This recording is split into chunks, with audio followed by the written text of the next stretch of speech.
तवांग के मामले में जो लोग राजनीति कर रहे हैं वो अब आंखें खोलकर देख लें और ध्यान से सुनें, क्योंकि अब मैं तवांग का वो चैप्टर खोल रहा हूं जिसमें आपको बताऊंगा कि तवांग छोड़िए, आधे अरुणाचल प्रदेश पर चीन का कब्जा कैसे हो गया था। इसमें आपको बताऊंगा कि अरुणाचल प्रदेश तो छोड़िए, अब जब चीन असम तक पहुंच गया था तो क्या हुआ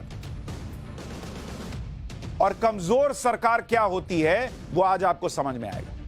क्योंकि तवांग में भारतीय सैनिकों ने बहुत बहादुरी और साहस से चीन के मंसूबों को नाकाम किया, फिर भी यहां पर पॉलिटिक्स चल रही। लेकिन जो लोग ऐसी राजनीति कर रहे हैं उन्हें यह भी ध्यान रखना चाहिए कि एक जमाना वो भी था जब तवांग को करीब करीब भारत ने गवा दिया था, चला गया था बॉस, चीन के पास चला गया था तवांग। आधा अरुणाचल चीन के कब्जे में चला गया था और यह जमाना था आदरणीय जवाहरलाल नेहरू जी का, वो प्राइम मिनिस्टर थे। और बात सिर्फ तवांग की नहीं है, आपको शायद पता नहीं होगा, 1962 के युद्ध में सिर्फ तवांग ही नहीं बल्कि तवांग से भी 175 किलोमीटर अंदर चीन की सेना आ गई थी। तवांग तो चला ही गया था, 175 किलोमीटर अंदर चीन की सेना खड़ी थी। तवांग के अंदर तक कैसे चीन की सेना तब आ गई थी, इसके बारे में मेजर जनरल पीजेएस संधू ने अपनी किताब a view from other side of the हिल में लिखा है कि 20 अक्टूबर 1962 को युद्ध शुरू होने के फौरन बाद चाइनीज सेना ने अरुणाचल प्रदेश पर हमला बोल दिया था। चाइनीज सैनिक रात में ही नामका छू के ऊंचाई वाले इलाकों पर बैठ गए और टेलीफोन लाइन काट दी। सुबह 5:45 पर नामका छू में चाइनीज सेना ने ऊपर से भारतीय सेना की पोजीशन पर हमला किया। सुबह 8 बजे तक नामका छू में भारतीय कमांड और नेटवर्क चीन के कब्जे में आ चुका था। 5 बजे किए, 8 बजे मामला खत्म हो गया था इंडिया का। 20 अक्टूबर 1962 को सीपीसी सेंट्रल कमांड से मैकमोहन रेखा पार करने का आदेश मिल गया। 21 अक्टूबर को चाइनीज सेना ने अरुणाचल प्रदेश में 2 और महत्वपूर्ण पोजीशन पर कब्जा कर लिया। इसके बाद 23 अक्टूबर 1962 की सुबह चीन की सेना तवांग की तरफ बढ़ी और रात तक तवांग को चारों तरफ से घेर लिया। तवांग में भारतीय सेना की तरफ से संगठित प्रतिरोध नहीं किया गया और 24 अक्टूबर तक तवांग पर चीन का कब्जा हो गया। तो जो लोग आज चिल्ला रहे हैं भारत के इतने मजबूत स्थिति में होने के बावजूद, उनके जमाने में तवांग चला गया था। उस समय अरुणाचल प्रदेश में lieutenant general BM Kaul 4th corps के कमांडर थे जिनकी जिम्मेदारी चीन को बाहर खदेड़ने की। ये बीएम कॉल कौन है आपको पता है? ये बीएम कॉल वही व्यक्ति थे जिनकी नियुक्ति को लेकर मैंने आपको पाठशाला में बताया था कि नेहरू के दौर में एक वक्त पर आर्मी चीफ और तत्कालीन रक्षा मंत्री का टकराव हो गया था भयंकर, इतना कि आर्मी चीफ जनरल थिमैया ने इस्तीफा तक दे दिया था। लेकिन बीएम कॉल को तत्कालीन रक्षा मंत्री वीके कृष्ण मेनन की बहुत पसंद करते थे और कॉल खुद को नेहरू का दूर का रिश्तेदार बताते थे। लेकिन इन्होंने 1962 के चीन युद्ध में क्या किया वो भी सुनिए।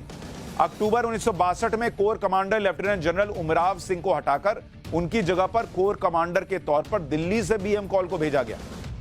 बीएम कॉल ने दिल्ली से आकर उस वक्त के एनईएफए नेफा यानी अरुणाचल प्रदेश में कमान संभाली। बीएम कॉल सेना को भरोसा दे रहे थे कि दिल्ली से सेना को सप्लाई आ जाएगी, इसलिए सेना को आगे बढ़ना चाहिए। लेकिन सेना की टुकड़ियों के पास कई जगहों पर सिर्फ हल्के हथियार थे, 3-4 दिन का मात्र राशन था, ना रॉकेट लॉन्चर था, ना मोटार थे, सिर्फ बीएम कॉल के वादे थे। वादे से युद्ध चलता है। इसी बीच बीएम कॉल जिन्होंने 3 अक्टूबर 1962 को दिल्ली से आकर कमान संभाली, 18 अक्टूबर को भाई साहब बीमार भी पड़ गए। 18 अक्टूबर 1962 को बीएम कॉल को अचानक सीने में दर्द हुआ और उन्हें तुरंत दिल्ली लाया गया। महत्वपूर्ण समय पर 5 दिन तक उनकी कोर नेतृत्व विहीन रही और इसी बीच चीन के सैनिक तवांग तक आ गए। 1962 के युद्ध में चीन से हार के बाद बीएम कॉल ने रिटायरमेंट ले लिया और तत्कालीन रक्षा मंत्री वीके कृष्ण मेनन को नेहरू ने बर्खास्त कर दिया। 1962 में हालत यह हो चुकी थी कि सिर्फ तवांग ही नहीं, अरुणाचल प्रदेश में चीन के सैनिक उस जगह तक पहुंच चुके थे जहां से असम की दूरी मात्र 150 किलोमीटर रह गई थी। यानी असम भी दांव पर लगा हुआ था। आलम यह था कि असम में लोग अरुणाचल प्रदेश की सीमा से सटे इलाकों से पलायन करने लगे थे। आम लोगों के साथ प्रशासन के लोग भी असम के तेजपुर को छोड़कर जा रहे थे।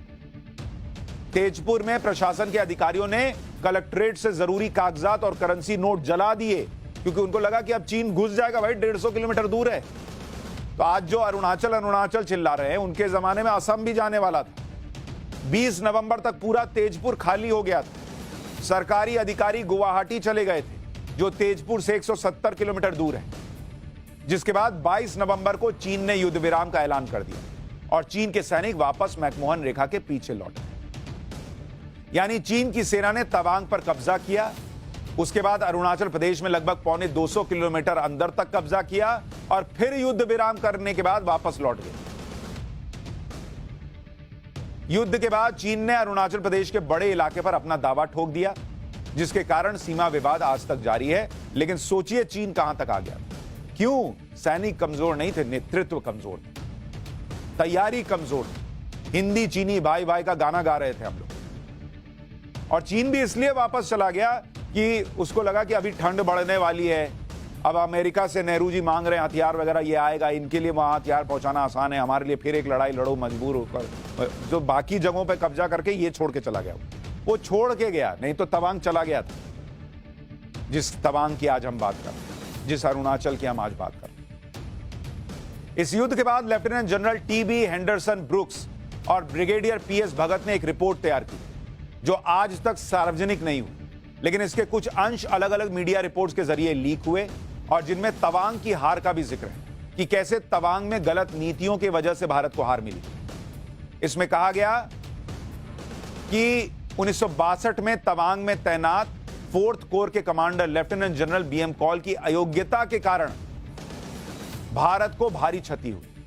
वही बीएम कॉल जिनको यहां दिल्ली से भेजा गया। 4 अक्टूबर 1962 को बिना किसी तैयारी, तथ्यों को जाने बिना, बिना पर्याप्त रसद को तेजपुर में पहुंचाए 4th कोर मुख्यालय का निर्माण किया गया। 4th कोर की कमान बीएम कॉल को सौंपी गई, जिनकी क्षमता उस समय सवालों के घेरे में थी। पूर्वी कमान को नजरअंदाज करके जल्दबाजी में 4th कोर का गठन करने के कारण सैन्य मुसीबत का सामना करना पड़ा। यानी गलत मोर्चे पर उस सैनिक को कमान सौंप देना, जिसका विरोध खुद सेना प्रमुख उस वक्त कर रहे थे।